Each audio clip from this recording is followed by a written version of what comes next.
ইরানে মার্কিন ইসরায়েলি হামলা এবং খামেনির মৃত্যুতে কেন্দ্র করে দুই ভাগে বিভক্ত বিশ্ব রাজনীতি। হামলার প্রতিবাদ জানিয়েছে রাশিয়া, চীন এবং ব্রাজিল। বিপরীতে যুক্তরাজ্য, ফ্রান্স, ইউক্রেন সহ ইউরোপের দেশগুলো বরাবরের মতোই সমর্থন দিয়েছে যুক্তরাষ্ট্র এবং ইসরায়েলকে।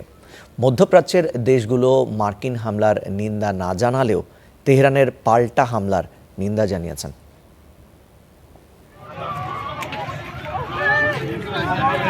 ایران یک فتح بزرگ کرد।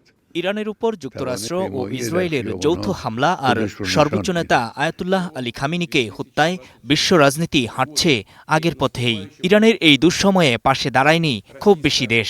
চীন ও রাশিয়া আর ব্রাজিল সহ কয়েকটি দেশ জানিয়েছে প্রতিবাদ। রাশিয়া এক বিবৃতিতে এ হামলাকে স্বাধীন রাষ্ট্রের বিরুদ্ধে পূর্ব পরিকল্পিত ও অপ্ররোচনামূলক সশস্ত্র আগ্রাসন বলে নিন্দা জানিয়েছে। মস্কোর অভিযোগ, পারমাণবিক কর্মসূচির অভিযোগের আড়ালে মূলত ইরানের শাসন ব্যবস্থা পরিবর্তনের চেষ্টা করছে যুক্তরাষ্ট্র ও ইসরায়েল। চীন বলছে, ইরানের জাতীয় নিরাপত্তা ও ভূখণ্ডকে সম্মান করা উচিত। ইরানের বিরুদ্ধে সামরিক হামলায় চীন অত্যন্ত উদ্বিগ্ন। দেশটির পররাষ্ট্র মন্ত্রণালয়ের এক মুখপাত্র অবিলম্বে হামলা বন্ধ করে আলোচনার টেবিলে ফিরে আসার আহ্বান জানিয়েছেন।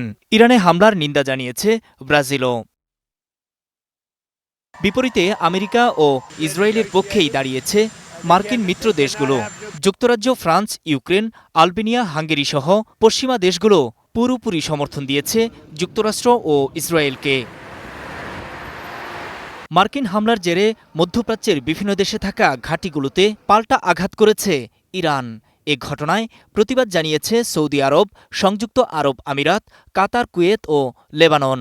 তবে দেশগুলো ইরানে মার্কিন ও ইসরায়েলি হামলার ব্যাপারে মুখ খোলেনি। মার্কিন হামলার বিরুদ্ধে অবস্থান নিয়েছে স্পেন।